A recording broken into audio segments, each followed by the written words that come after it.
Selamat Hari Rabu, dan di Hari Rabu ini spesial Nesa yang opening ya, nggak berdua sama Panji. Kenapa? Supaya Panji nggak berisik knowing sia-siu. Jadi apa kabarnya? Sehat semuanya ya. Wah, yang rame di control room. Jebretim gimana nih hari ini?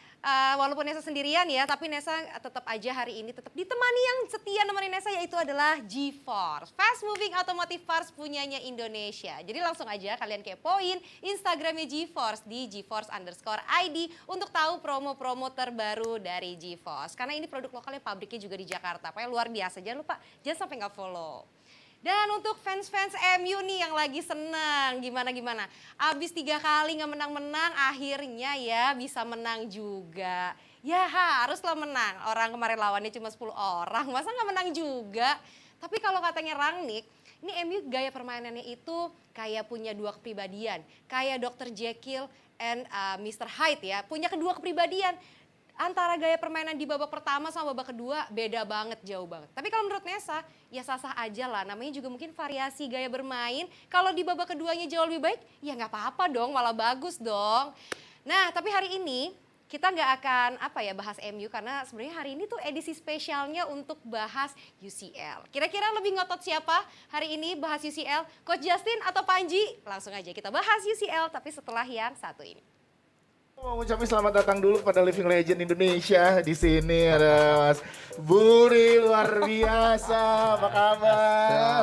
Apakah ini terlalu ketergantungan dengan seorang kiper Andri Tani atau permasalahan di lini belakang Persija seperti apa, Bang Ben melihatnya? Katanya Pak Chandra katanya udah ada hitung-hitungan untuk merayakan gelar juara nih, Pak. Suatu kebanggaan, saya langsung bertatap muka sama Mas Budi. Oh, Legend. Mas Budi sempat Sebelumnya memperhatikan saya nggak? masih SMP, masih SD, masih nonton, masih kecil, masih nonton Mas Budi di dulu. Jadi secara Ini ngomongin umur nih. berarti secara nggak langsung Sani ngomong Mas Budi, ya gimana? Ini daerah yang paling gue takut nih. Mas Budi. Saya nanya sebenarnya di sebelah saya ada. Kalau saya ada Bali tuan rumah lah, itu kayaknya Secara tidak langsung sebenarnya karena pertandingannya ada di Bali. peluang kan, peluang besar. Ada juga Persebaya yang Bali, saya- Persebaya. sama Itu dia bahasan terakhir episode sebelumnya di Depdagri, dan besok ada yang lebih spesial karena akan bahasan terkait Pratama Arhan yang sudah join J-League 2 yaitu Tokyo Verdy. Dan tanggal 19 nanti katanya liganya sudah jalan, walaupun sekarang juga katanya lagi masih ngurus di imigrasi. Dan juga Dagri bakal ngulas soal perannya nanti sampai kans-kans lainnya bersama klub barunya di Jepang sana. Oke, besok di Depdagri jam 8 bareng Oki Rengga di sana. Gimana coach ngeliat pemain yang masuk ke Jepang ini, optimis nggak dia? Gue itu punya pengalaman ya dengan Lili Pali. Oke, jadi gue yang dapat klub untuk dia. Oh, Gue yang nyariin klubnya. bantu klub. gue yang masukin ke dia. Dia waktu di Belanda, gue WhatsApp dia, mau nggak lu ke Jepang? Dia bilang mau. Oke, gue cuma bilang gue bukan agen dan gue nggak terima duit atau apa-apa. Lu bisa cek ke Stefano. Gue bilang kalau mau ini emailnya, lu kirim sendiri. Akhirnya mereka kontak sendiri, dia berangkat. Yang jadi masalah pas dia di Jepang, gue juga sempet WhatsAppan. Dia happy karena infrastrukturnya bagus. Udah kayak di Eropa lah, Iya, lapangannya iya. bagus, Rapi emang Jepang mah. fasilitasnya bagus, disiplin oke semua. Cuman dia nggak pernah main. Hah? Dia nggak pernah main. Oh iya. Bahkan dia bilang di friendly match dia main cetak gol, main bagus. Di real match nggak dimainin juga. Oh, berarti Nah dia ini yang bikin gua agak kecewa dan wanti-wanti semoga nggak kejadian dengan karena habis dia cabut dia ke Indonesia si Irfan Bahdim kan Ya, di Kofu. klub yang sama nggak main juga. Oh, di Kofu itu ya. Iya, nggak main juga. Nah, semoga Tokyo Verdy jangan melakukan hal yang sama terhadap Arhan. Yang harus dilakukan oleh Arhan adalah wherever he plays, he has to play.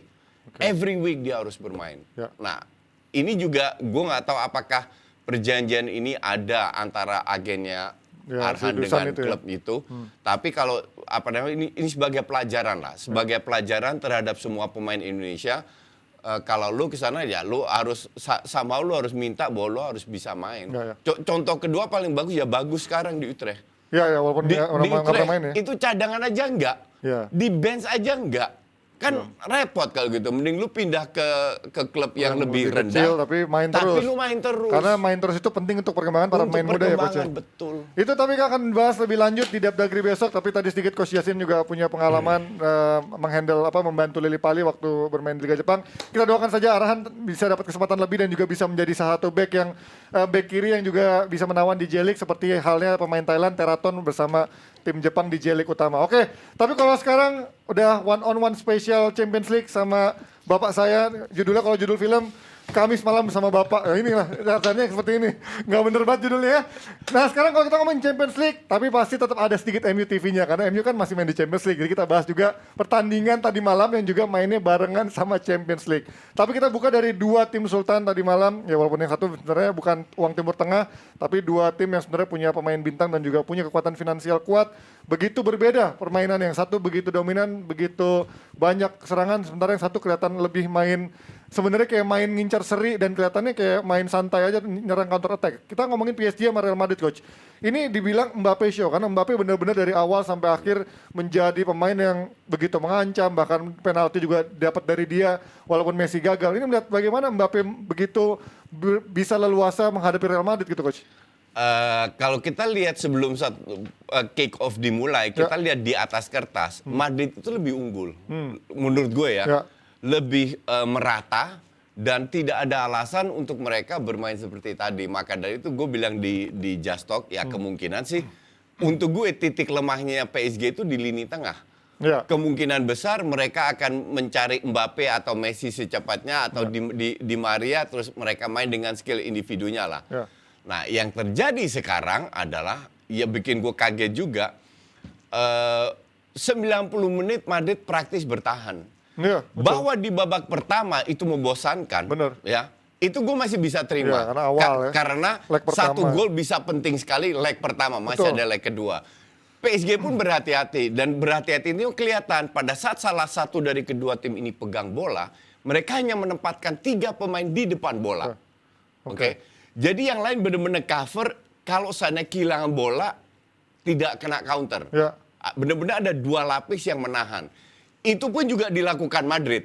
Jadi setiap kali mereka pegang bola, nggak kemana-mana juga. Nah, salah passingnya banyak banget mereka. Betul. Di babak kedua sudah berubah.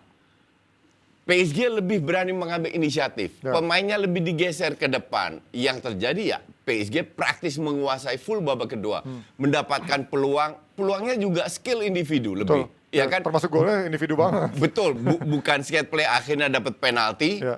Messi nggak masuk, berapa kali si Courtois melakukan save bagus ya. Oke.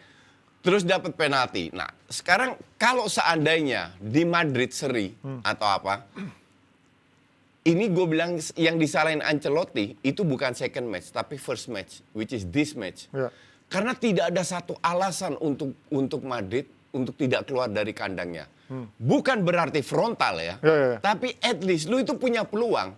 Tim lu ini gak hebat-hebat amat. Lawan lu ini gak hebat-hebat amat maksud gue. Yang hebat ini cuma Mbappe sama Messi. Dan lu bisa cover dengan 2-3 orang kan.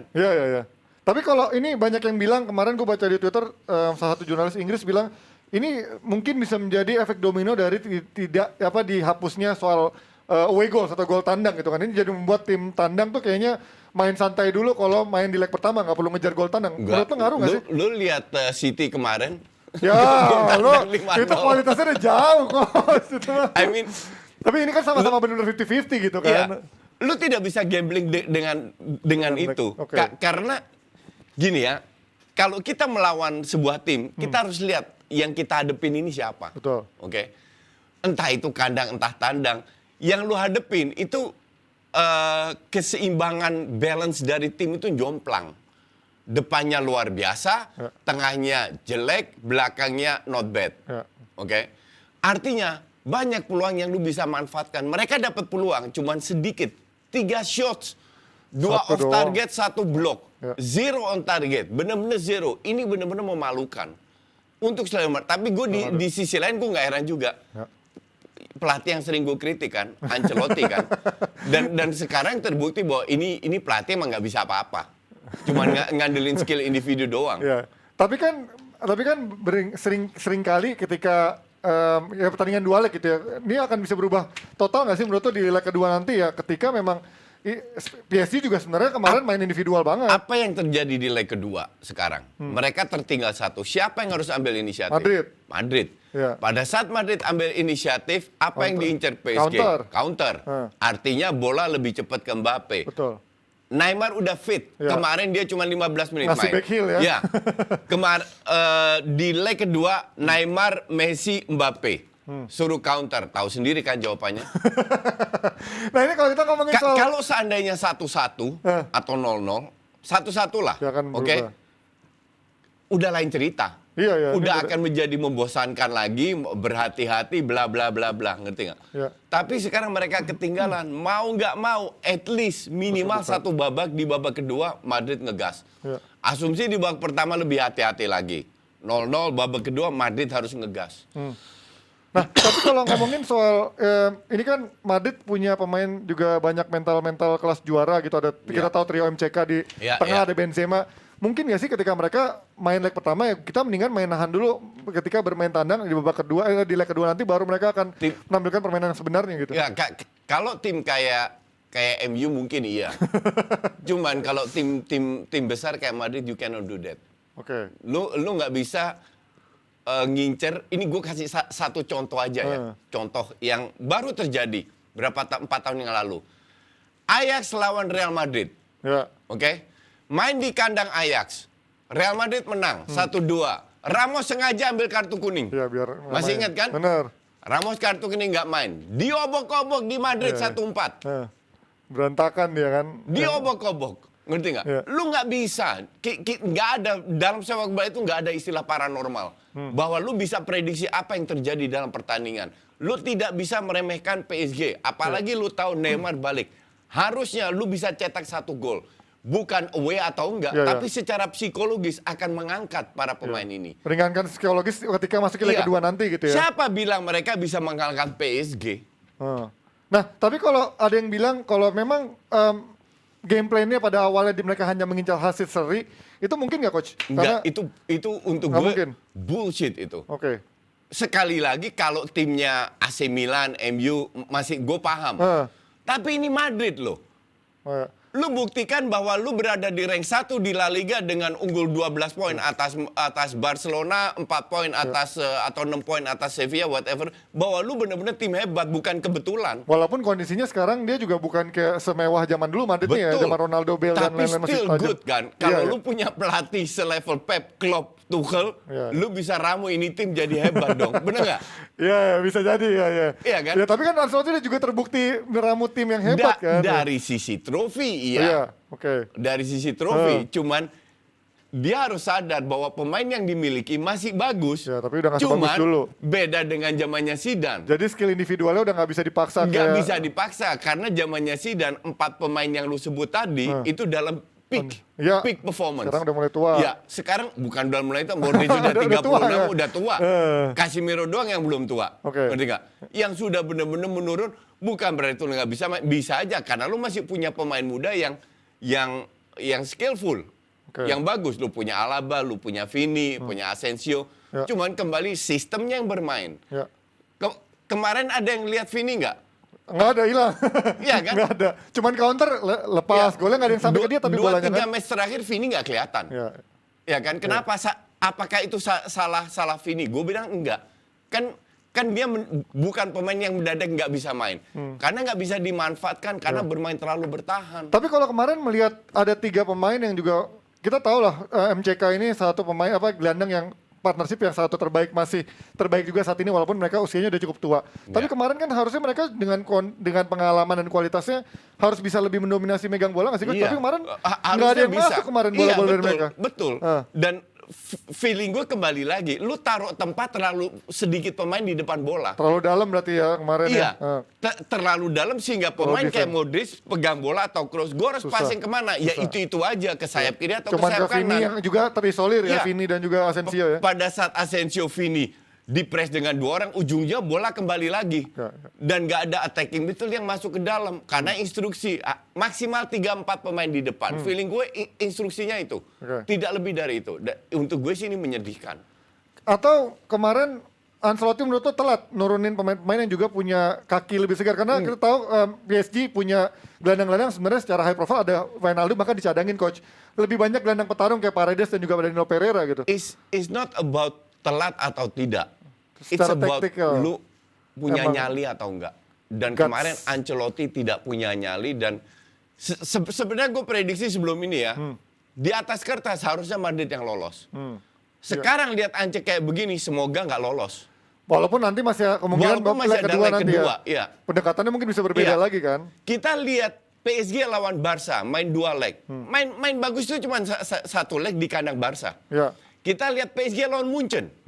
Main bagus cuma pas satu leg doang. Satu leg doang. Dan Ngerti babak nggak? kedua itu. Iya, iya. Dan ini akan terjadi bisa banget main bagusnya itu Nah. di kandang Madrid. Kenapa? Karena mereka dapat space. Betul. Madrid yang akan datang, Madrid yang akan mengambil inisiatif. Oke. Kalau Madrid dari awal, let's say babak pertama, ambil risiko, mereka unggul 1-0, Madrid lolos. Nah, Tapi iya. risiko itu tidak pernah diambil. Tapi kan balik lagi, sekarang lu melihat PSG apakah secara permainan sistemnya juga udah jalan, Coach? Apa masih juga Kagak, nggak dari individual? nggak murni nah, individu. berarti kalau mereka form of the day-nya juga lagi jelek di leg kedua nanti bukan bisa juga bukan nggak mungkin Madrid juga bisa menguasai bola dong. Oh, kalau Ya kan? menguasai bola pasti. Ya kan? Kalau menguasai bola pasti. Tapi defense PSG kan ada Kimpembe sama Marquinhos kan nggak jelek-jelek amat. Iya, tapi kan dua Ada sayapnya Navas lumayan Mendes sama si Hakimi juga Iya. lumayan maju kan? Iya, Sering maju. dan itu akan ditahan. Oke. Nanti yang maju cuma Neymar, Messi sama Mbappe. Lu lihat aja. Oke. Nah, tapi kalau tadi sebut soal Messi, kemana Messi kemarin? Walaupun ya ada satu peluang lah dia mungkin lumayan ngilang lah. Setuju. Ya kan untuk sekelas Messi maksud gua. Setuju. Walaupun mungkin dia bisa menarik pemain cukup banyak untuk tetap melihat dia gitu Iya. kan. Messi perannya ya ini Messi zaman sekarang ya seperti ini. Iya benar. Ya. lu nggak bisa that's why Harus berbagi ego ya. Laporta smart untuk membuang dia Messi. karena gaji terlalu tinggi. Ya. Ini Messi dalam 90 menit lu cuma lihat dia mungkin 15-20 menit. Ya. Tapi dalam 15-20 menit itu bisa sangat krusial. Ya. Dan lu harus bisa terima this is Messi seperti sekarang. Atau menurut lo Pochettino yang belum bisa make dia kemarin juga taruh dia di false nine itu nggak tepat kemarin dengan kondisi seperti kemarin. Karena nggak ada gelandang kreatifnya Ya. praktis kemarin cuma Verratti kan. Gue berapa kali nonton PSG di Champions League dan juga di Ligue 1, bahkan minggu lalu lawan Rennes Ya. pas keteteran ya gue ada I give up on Pochettino. Pochettino. Ya. Nah, tapi kalau Barca terakhir Messi waktu main terakhir di Barcelona terakhir sebelum dia akhirnya cabut kan juga supplier bola dari Barcelona juga nggak ada kan coach? Iya. Beda-beda tipis kayak berarti yang Barcelona waktu terakhir. Pemain Barca terakhir sama Messi itu kan jelek semua. Bedanya mungkin tandemnya di ujung di depan sekarang lebih mewah ya, ada Neymar, ada Di Maria dibandingin Barcelona yang tahun lalu begitu cuma Sekarang jumping. dia cuma kasih supply ke Neymar atau Mbappe, udah itu aja. Dan dia masih punya skill individu untuk ngelewatin kan. Ya. Memang dalam 90 menit biasanya dia bisa ngelewatin 20 orang, sekarang mungkin cuma 5. Betul. Tapi dari 5 kali ngelewatin dengan momentum yang tepat dia bisa Mbappe, Messi bisa cetak 2 gol. Oke. Nah, kalau lu lihat kemarin Asensio main begitu, yang hilang juga Asensio seperti juga Vinicius. Layak nggak sih Hazard harusnya masuk di big game seperti ini lebih awal dibandingkan main-main muda tadi? Gue setuju. Gue setuju dan bahkan kemarin juga Bale main cukup bagus, masuk juga sebagai cadangan. Harusnya Bale Hazard layak diberi kesempatan. Cuman Bale ini kan agak meremehkan Madrid. Iya. Akhir musim dia udah pensiun. Jadi kayaknya nggak mau dipakai lagi, ngerti nggak? Isunya juga katanya dia mau balik lagi ke Tottenham tuh, nggak ada yang Spurs, tahu lah. ya. Isunya banyak lah itu kan. Ya intinya dia akan cabut lah. Ya, berarti udah setengah hati lah ya. Iya. Ini benar-benar kayak Dembele udah tinggal nikmatin Kalau terakhir-terakhir. lu bicara soal Hazard, lu butuh sebuah sistem di mana lu bisa menempatkan Hazard tidak dari sayap tapi lebih dari di belakang Benzema. Oh. Tapi oke. akan lebih ofensif lagi. Ya. Ngerti nggak? Oke. Berarti lo yakin dengan leg pertama kemarin konstelasi pertandingan akan lebih mengarah ke PSG di leg kedua? Keuntungannya karena Madrid iya. akan keluar kan pasti, akan main lebih PSG keluar kan. akan lebih sedikit diuntungkan. Oke, Sonesa, bajuku balikin dong. Bukan. Sorry. Gede Aduh. banget aja soalnya. Panji tapi gimana ntar malam lawan Ipul, Inter lawan Ipul? Ya, banyak berdoa Timnya aja Sino. lah. Banyak berdoa itu mah. Lagian kan emang tim lo ntar malam di kandang gue kan? Iya, ntar mainnya. kandang apa? Kandang lo. Kandang kita bersama. Kandang kita bersama Iya, minjem iya. dari pemerintah kota, bukan kandang lo juga. Segitu nggak mau samanya ya, namanya harus dibedain Iya, ya. harus bedain dong. Harus dibedain. Padahal sama-sama minjem ya. Tapi ntar malam kan squad lu banyak yang nggak bisa main kan? Ada. Nah ini dia sedikit info ya, Jebretim pemain Inter yang nggak bisa main nanti malam. Tuh. Ada Barella, terus Joaquin Korea, dan Robin Gosens. Hosen. Iya, itu Kalau nggak bisa main. coach ngomongnya Hosens. Hosens. Oki nggak ngerti tuh siapa Hosens. Hosens. Hosens. Orang gampang dibikin susah. By the way, bagaimana? salad tadi pesan Hosens sudah datang belum? itu same day. Nah, kalau lawannya kan si Ipul ini fit semua ya, nggak ada yang Fit semua, bahkan Nah, pemain loh. barunya udah kemungkinan bakal di bench tuh si Luis Diaz. Jadi kayaknya makin ngeri lah buat Inter musim ini. Makin ngeri Musim ya? ini di malam ini. Lu, Oke lah. lu pikir karena 2 leg, do you think Liverpool akan hati-hati Oh main? tidak, Makanya, pasti enggak kan? tidak. Tapi kan ini karena bukan 50-50 coach sebenarnya secara kekuatan ya menurut gua. Loh. Beda sama Madrid PSG emang Iya, secara gengsinya. tapi main di kandang Inter loh. Iya sih. Iya sih. Iya, iya. Makanya silakan dibahas Panji. Oke, kita akan langsung bahas ini dia Inter Liverpool yang mungkin orang udah pada yakin arah pertandingan mungkin akan dipegang Liverpool secara dominasi maupun keuntungan untuk lolos. Tapi kalau kita ngebahas coach, ini Liverpool sekarang begitu dalam kondisi terbaiknya, udah pada balik semua. Salah, Mane juga katanya Klopp dalam kondisi fit, kemarin juga dia recovery-nya cukup bagus. Jota pun juga kemarin udah sempat dicadangin juga di Premier League dan juga udah ada masuk Luis Diaz di bench. Akan seperti apa yang turunkan lawan Inter yang kita tahu begitu di big match sekarang belakangan suka kendor juga. Ya, gini ya, Inter kita sepakat bahwa di bawah Simeone ini Simone, lu sama kayak Bes juga ngomongin Simone. Simone Kebalik. ini lebih variatif Iya. dibanding Conte. Betul, Oke. secara serangan Banyak sekali pergantian posisi serangan, tapi serangan lebih sering dari sayap. Ya. Ini kan gampang dibaca sama Liverpool semua. Pada saat Liverpool bermain dengan high press, ya selesai itu Inter. Gue benar-benar tidak melihat Inter bisa menang match ini. Nggak bisa ngelihat. Nggak. Dari sisi apapun. Dari siapapun. Mungkin satu peluang yang bikin Inter bisa menang adalah dari sedikit peluang yang mereka dapatkan, mereka efektif. Termasuk kayak dari set piece lah ya mungkin bisa ya. Karena contoh, cornernya cukup ya, bagus dia. Ya, jadi sedikit peluang yang mereka dapat, mungkin 2-3 peluang mereka bisa cetak 2 gol. Ya, ya. Tapi kita juga tahu Inter juaranya menyia-nyiakan peluang. Iya. Banyak banget peluang bener. Iya kan? Iya, Banyak iya. banget. They create peluang, cuman Banyak dan ketemu efektivitasnya. lawan Liverpool yang lagi on fire, Jota lagi on fire, semua pemain udah balik, main kalap, apalagi kalau Liverpool main high press dari awal, di press semua, wah berat nih. Nah, tapi kalau ngomongin Liverpool 2 tahun lalu ya, yang dia kalah dari Atletico Madrid, artinya orang juga pasti banyak memprediksi lawan Atletico Madrid yang juga mainnya defensif 2 itu tahun akan lalu atau tahun lalu? 2 tahun lalu ya? Yang Adrian?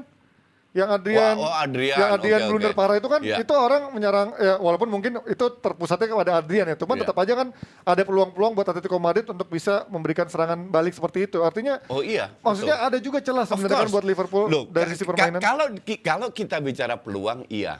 Cuman apakah iya Liverpool tidak menghitungkan bahwa masih ada leg kedua? Iya juga ya. Iya kan? Iya. Jadi peluang yang kalau lu bicara bandingkan dengan match lawan ATM itu, Ya. Adrian bikin blunder sampai extra time kan. Iya. Itu kan udah match terakhir yang penting. Kalau ini kan match pertama. Dan Inter pun akan hati-hati. Liverpool pun akan hati-hati. Jadi Ya, kalau hati-hati. dapat seri, Inter harusnya bersyukur. Kalau misalkan di leg pertama ini, di babak, let's say babak pertama atau awal babak kedua, jebol 1 Inter. Maksudnya Liverpool ngegolin 1 gol Inter. Bakal menjadi pesta gol nggak coach? Karena kan biasanya kalau udah 1 gol tercipta, itu akan menjadi, akan lebih terbuka Jadi permainan. pesta gol atau tidak tergantung Inter mainnya seperti apa. Oke. Kalau gue bilang nggak ada masalah kalah 1-0. Oke. Even di kandang dia. Even di kandang dia. Karena masih ada leg kedua. Mainnya di Anfield, lebih susah lagi kata orang kan. Enggak Ya, juga. walaupun memang itu ya, Iya. di atas kertas gitu ya, Iya. apa mitos gitu ya kan. Nah, inilah starting line up. Ini menarik karena Barella nggak ada yang menjadi motor serangan atau motor dari lini tengah Inter yang benar-benar paling bisa dibilang pemain yang paling kuncinya Inter lah. Nggak ada Barella karena akumulasi kartu dan juga ya ini kondisi terbaik Inter menurut lo. Gue sih daripada Vidal mending gue pasang Alexis di situ. Serius? Iya. Tapi kan Alexis kemarin waktu lawan Milan blunder tuh dia mencoba bangun serangan. Maksudnya dia membuild up serangannya juga Lawan jelek. Milan jelek tapi kemarin mainnya bagus. Yang di Copa ya. Oh yang Iya. kemarin. Terakhir lah. Tapi kan dia Pas build up menang. serangannya sering dribble yang akhirnya Ya kan membuat. di babak kedua bisa lu ganti. Oh oke. Karena Nah, dia lebih skillful dan lebih cepat daripada Vidal. Walaupun Vidal secara agresivitas untuk merebut bola untuk bantu Iya. bertahan tuh lebih bagus sebenarnya kan. Cuman kan lu udah bahas tadi, kemungkinan besar ada nggak kita dapat counter? Iya kan? Iya. Pada saat counter itu terjadi lebih dan butuh- lu nggak bisa berharap Zeko sprint kiri kanan. Ya nggak bisa sprint dia. Iya. Tapi lu bisa berharap Alexis dan Lautaro sprint. Ya dan juga sayap-sayapnya Dumfries dan juga Perisic. Dumfries dan Dumfries. siapa lagi. Nah, kalau melihat dari backnya Inter nih belakangan di 2 pertandingan sebelumnya nih satu yang harus Agak bermasalah. karatan ya. Ya, termasuk De Vrij yang Iya, menurut iya, gua iya. berantakan banget yang di man to man sama Giroud. 3-3 jelek kalau Terus lu yang terakhir kemarin man to man sama siapa juga kalah. Ini artinya udah mulai karatan nih partnership dari back Inter ini menurut lu gimana? Enggak lah, ini cuman kalau gue bilang agak out. Sama kayak Maguire lah. Maguire 2 tahun bermain bagus di timnas, di MU musim ini lagi jeblok. Bukan berarti dia nggak bisa main bagus kan. Atau mereka- emang lagi jelek aja. Atau selama ini mereka jarang ketemu lawan yang bagus, akhirnya baru ketemu lawan bagus ya begitu kan? Betul. Dan yang jadi masalah juga penggantian Maguire ini kan nggak banyak. Ya. Penggantinya 3 itu nggak banyak juga. Ya, nggak ada emang, Ranocchia doang. That is the problem. Oke, kedalaman Jadi squadnya. Ya. kedalaman squad di belakang itu nggak bagus, maka Apalagi- dari itu mau nggak mau. Atau pilihan kedua, kalau bisa main 4-3-3. 2 back tapi dengan back yang bukan Dumfries sekarang ke depan Oh, iya, terus iya. sebagai Ah, winger, tapi lebih as a defender. Tapi bagus gitu coach, karena kan Dumfries kan lebih Enggak. agresif ya, defense-nya kurang bagus. That is not true. Serius? Sekarang kalau lu lihat good Dumfries kan udah bertahun-tahun Ya, tapi gue liat di Inter dia sering banget PSV. out of position gitu kan. Di Inter karena posisinya lebih Wingback. sebagai penyerang. Oke, jadi dia Bukan wingback di tengah. ya tanggung jawabnya untuk defense sebenarnya lebih kecil dibandingkan Lebih kecil di bagian dibanding 4-4-2, 4-3-3 gitu. ya. dibanding 4-3-3. Oke, dari sisi Inter sekarang ke sisi Liverpool ya coach. Ini begitu mewah menurut lo gelandangnya siapa yang dicoba karena ini harus bersaing antara Henderson, Fabinho, kemudian ada Thiago di sana, belum ada Keita atau Milner. Siapa yang menurut lo akan dipasang 3 gelandang di Liverpool untuk menyuplai? Henderson akhir-akhir ini lagi jelek ya. Kemarin bolanya nggak sampai-sampai tuh. Iya, akhirnya lagi jelek. Cuman kalau gue jadi Klopp ya, gue akan tetap pasang Thiago, Fabinho sama Keita. Thiago, Fabinho sama Keita. Nabi Keita. Oh ya, Keita sama Fabinho untuk yang menjaga dalamannya, Ya, Thiago untuk kreativitasnya. Karena pada saat itu lo lakukan, dengan catatan mereka bisa curi 1 gol di babak pertama. Nah, babak kedua Keita bisa diganti dengan Henderson Ya. yang lebih defensif lah kasarnya Ya. begitu. Untuk menjaga lebih keseimbangan. Gue melihat dan gue berharap juga Liverpool come to win. Oh, Bukan datang untuk menang seri. ke Milan ya? Iya, bukan untuk seri atau untuk bertahan atau apa, no. Liverpool play to win. Udah susah ya. Gue juga mau nanya sama coach, kelemahan apa kira-kira yang bisa dilihat dari Liverpool? Tapi gue pun juga susah menemukan kelemahan kecuali dari main Liverpool form of the day-nya lagi jelek gitu Nah. kan, atau blunder. Betul. Kemarin lawan Burnley. Itu 90 menit keteteran Liverpool. Iya. Tapi secara kolektif mereka gagal mainnya jelek. Iya. As a kolektif. Nah, kalau seandainya formnya nggak dapet lagi main kayak Burnley, Inter definitely bisa menang. Cuman kan kita nggak bisa berprediksi bahwa mereka lagi bermain jelek, Iya, ya kan? iya. Nah, kalau dalam kondisi normal berat untuk Inter. Ya banyak berdoa Inter Milan nanti di Giuseppe Meazza Liverpool bermain seperti melawan Burnley walaupun ujung-ujungnya menang ya, tapi maksudnya minimal nggak terlalu dibombardir seperti Liverpool yang lagi pada on fire. Menang 1-0, gol jatuh dari langit loh. oke. Dan Burnley di babak pertama banyak peluang. Ini karena depannya bapuk aja tuh. Ya tapi kan kalau kalah 1-0 tetap lumayan buat Inter untuk menghadapi leg kedua Oh gitu kan. iya, Minimal for nggak sure. berat dia untuk bangun For sure. jalanin leg kedua. Ya kalau 1-0, kalau kayak City kemarin. Nggak, gue yakin win, alot lah minimal. Alot buat Inter nyerang ke Liverpool maksudnya. Oke, ini gue tahu Koci sebenarnya bukan peramal, tapi yaudahlah kita nggak usah bahas soal prediksi skornya. Kita sedikit ngomongin soal Trent Alexander-Arnold yang ngasih komentar tentang City di press conference sebelumnya di UCL. Dia bilang, not easy to win everything. Look at Manchester City. They have won a couple of PL titles but have not able. Nih, bahasa Indonesianya lah ya. Ini bukan nih. Nah ini terjemahan bahasa Indonesia buat Jebret Tim yang mungkin kurang ngerti ya kalau bahasa Inggris atau kalau ngomongin DPI Inggris tuh pada males ya. Artinya dia bilang City luar biasa tapi juga belum mampu mengangkat Liga Champions. Berarti kan artinya ini ada sedikit sebuah sindiran buat Manchester City. One trophy a season is the minimum for us. We have a chance next week and we expect to win trophies. Ini gimana Coach? Dia tiba-tiba ngomongin soal City yang bertahun-tahun mencoba tapi belum bisa juara Liga Champions itu. Dia itu kan cuman pengen menghibur diri. Karena dia juga tahu Liverpool 30 tahun nunggu trofi dan 5 tahun terakhir kemungkinan besar dipegang City. Dominasinya City. Dan ini kan untuk Liverpool itu menyakitkan. Karena MU udah nggak dianggap lagi. Sekarang Manchester Biru yang jadi lawan yang berat. Manchester Merah rivalnya. Maka dari itu dia ngeles bahwa itu nggak gampang. Tidak bisa memenangkan semua. Iya, karena Champions ini kan turnamen. Ya benar, beda sama Liga. Kalau Champions League jadi ESL, jadi sebuah kompetisi panjang, City baru juara. Kalau turnamen kan kita tahu faktor lucknya untuk Barcelona di kandang bantai Liverpool di sana kalah nggak lolos. Bantai AS Roma di Roma kalah nggak lolos.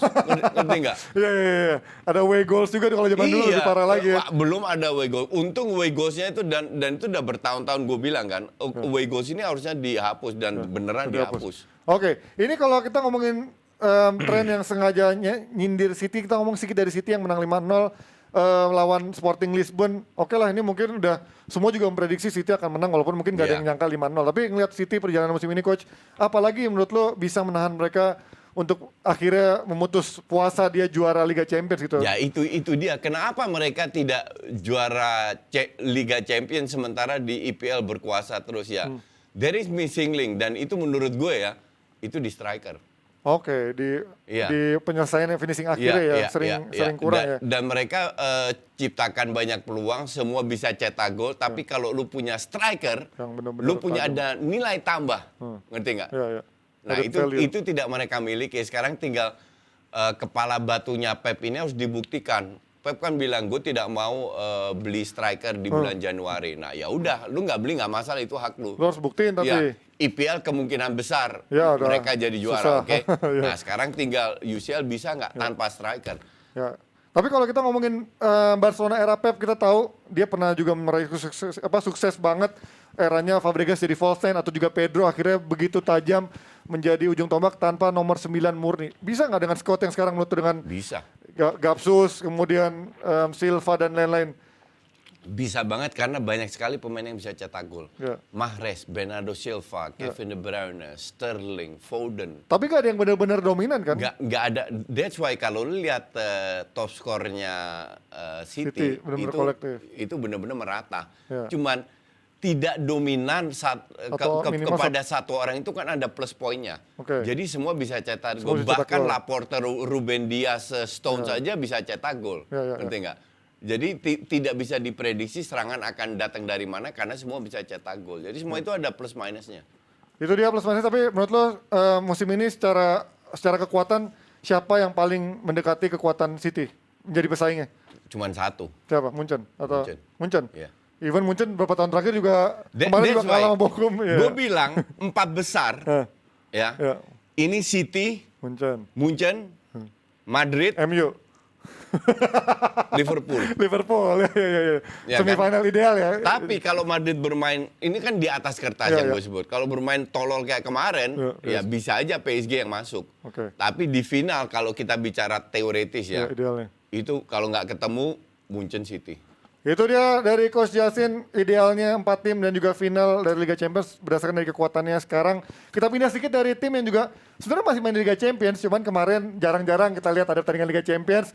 Ada pertandingan Premier League di sebelahnya yang tetap juga menarik untuk ditunggu kalau kalah biasanya ya. Tapi ternyata alhamdulillah menang Manchester United yang katanya Pelatihnya udah kayak Dr. Jekyll and Mr. Hyde ya, yang begitu berbeda dari babak pertama. Kalau kita kemarin lihat Madrid penguasaan bolanya berapa 3-2, 6-8 lawan PSG. Ini MU 30 lawan 70 di babak pertama lawan Brighton terutama di awal-awal babak pertama. Ini apa sih coach di Old Trafford lawan Brighton hampir full tim ya walaupun mungkin Rashford dicadangin. Ini apa yang terjadi? I really have no idea. Seriously, gue itu kalau bikin preview, gue itu kalau bikin preview atau just talk atau gue discuss sama orang, gue bener-bener blur, nggak bisa gue prediksi MU. Karena berkali-kali kita lihat mereka 40-50% bermain bagus. Betul. Habis itu jeblok. Sampai Rangnick mengatakan kayaknya kita butuh psikolog. Kan udah ada sebenarnya diambil kan psikolog I don't buat know. tim juga. Mungkin nggak mempan. Ngerti nggak? Udah bebel. Jadi yang dilakukan MU ini kan sudah kita bahas juga. Ini bukan masalah taktikal. Karena kalau mereka tidak paham taktikalnya Rangnick, mereka nggak bisa bermain bagus 30, 40, 50 menit. Oke. Tapi mungkin nggak secara insting aja mereka juga pada akhirnya udahlah kita main insting kita aja gitu, nggak ngandalkan taktikal gitu. Mungkin. Cuman yang jelas kemarin kalau kita bicara match kemarin, babak pertama itu benar-benar menyedihkan. Lu tadi sudah bahas soal ball possession. Pada saat mereka pegang bola, temponya rendah banget. Gue bingung. Asli gue juga nggak tahu harus ngapain, harus bilang apa. Cuman yang gue pantau di babak pertama itu benar-benar menyedihkan. Gue dari era LVG, era Mourinho, era Ole, ini pertandingan yang apa tim yang gue nggak bisa baca nih permainan kayak apa gitu kan? Gue pun juga nggak bisa. Sampai di Twitter gue ada yang bilang, oh ya ini sengaja coach biar babak kedua main bagus. Karena biasanya babak pertama bagus, babak kedua jelek, ngerti nggak? Sampai fans MU aja udah give up. Kemarin kalau lu lihat di timeline gue banyak fans MU yang bilang ini apa-apaan kayak begini, ngerti nggak lo? Ya jadi menyedihkan. Dan kita juga kemarin terlepas dari Ronaldo yang ngegolin dan juga nggak selebrasi ya karena mungkin udah jarang golin. Tapi kita tahu gol Ronaldo itu juga berasal dari blunder bukan dari permainan tim kan, dari Bissouma kan. Betul. But sometimes timnya lagi terpuruk butuh luck, butuh keberuntungan. Kalau kita lihat secara 90 menit, iya MU layak menang karena di menit 54 35 menit mereka bermain dengan 10 Bruno orang. Depan gawang juga nggak masuk ya. Walaupun kena misal, tapi mereka create chances Betul, lah. Si Ronaldo heading nggak kena, terus shooting ke tahan Bruno depan gawang itu bisa nggak masuk. Tapi tadi kita sempat bahas juga ketika Brighton juga bermain dengan 10 orang, MU nggak kelihatan begitu dominan juga gitu kan? Betul. Nah ini yang jadi, gue nggak tahu Ji. Dan gue yakin sebagai bapak sepak Rangnick bola pun nggak tahu. Dia aja bingung sama Dr. Jekyll and Mr. Hyde kan gitu. Rangnick pun bingung, apalagi kita fans layar kaca gitu. Gini, kalau lu bermain jelek, that's why gue nggak pernah peduli dengan skor ya. Yang gue lihat adalah momentum dalam pertandingan, berapa kali, berapa menit dalam sebuah pertandingan, berapa momentum yang mereka dapatkan. Ini MU kan nggak bisa diprediksi sama sekali. Sama sekali nggak bisa diprediksi. Berarti bisa juara Liga Champions dong kalau nggak bisa diprediksi ya? Oh bisa aja. Secara ini ya. Secara teori di atas kertas bisa aja. Iya kan? Benar-benar. Karena mereka membuktikan mereka bisa bermain dahsyat, luar biasa, 30-40 menit, habis itu jeblok. Kalau lawan Atletico menurut lo peluangnya dengan kondisi sekarang? Lagi jeblok. Sekarang gue bilang 50-50. 50-50 karena Atletico juga lagi jeblok ya sekarang ya. Atletico lagi hancur-hancuran. Walaupun Atletico secara permainan udah jelas gitu mainnya kayak gimana. Ini kan nggak jelas gitu kan. Ini nggak jelas. Bisa bagus, bisa jelek. Sedikit, kalau lo tahu jadwal MU yang begitu ngeri di bulan Maret, ada lawan Liverpool, ada lawan City, bahkan ada Atletico di akhir Februari, ada Spurs juga. Ini bakal bisa seperti apa ya Bicopang Campingnya bulan Maret? Ini kembali lagi masalah mental pemain. Menghadapi big match seperti ini seperti apa mereka? Kalau gue jadi salah satu pemain senior di MU, gue akan kumpulkan nih pemain. Lu lihat ya jadwalnya nih, Malah makin ciut mereka. Gue taruhan, gue bilang kita akan sapu bersih semuanya. Gue akan bilang begitu. Jadi sekarang kalian menunjukkan mental lu seperti apa. Jadi di MU ini bukan masalah technical skill individual, enggak, masalah mental mereka dan mungkin nggak pernah main dengan sistem, kaget dikasih sistem ya. Oke, itu Tapi dia. yang lebih luar biasa nih kalian berdua loh bahas MU, gue kira bakal gontok-gontokan, ternyata enggak ya. Lo gimana? Orang kita juga Dia juga bingung mau udah bingung. DPI gontok-gontoknya udah nggak ada lagi. Udah lewat masanya, udah Kita lewat masuk masanya ya. DPI. Kelihatan lah emang sebenarnya ada sedarahnya Mas ya sama Coach Justin ya. Ya kan malam Kamis sama Bapak, udah tahu. Iya, benar. Oke, terima kasih banyak Jebretim. Waktu kita udah habis nih. Terima kasih yang udah nonton. Kita ramaikan lagi DPI hari Jumat nanti. Thank you semuanya See you, Jebretim. See stay you, safe. Jumat, bye-bye.